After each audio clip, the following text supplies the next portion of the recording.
kaze muri ano makuru atekanye ikirere cyo kuri wa gatatu igenekerezo rya 28 Rusama mwaka wa 2025.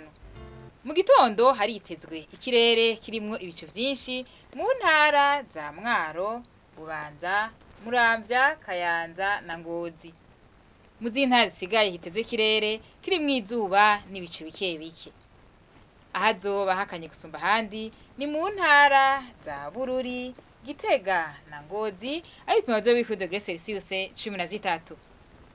Ku mwingamo naho mu ntara zose hitezwe ikirere kirimwo izuba n'ibicu bike bike. Nayo hazohashushe gusumba handi akaba ari mu ntara ya Cibitoke, ibipimo vyo bifuza Celsius 30. Mu gitondo hitezwe ko izuba rizoseruka igihe cy'isaha 12 zirenga iminota 2, ku mwingamo naho rirenge igihe cy'isaha 12 zibura iminota 2. Hano rero ni hagarukira amakuru atekanye ikirere mwateguye n'ikigo Ijebu. Mwakoze cyane kuyakurikirana na Hejo.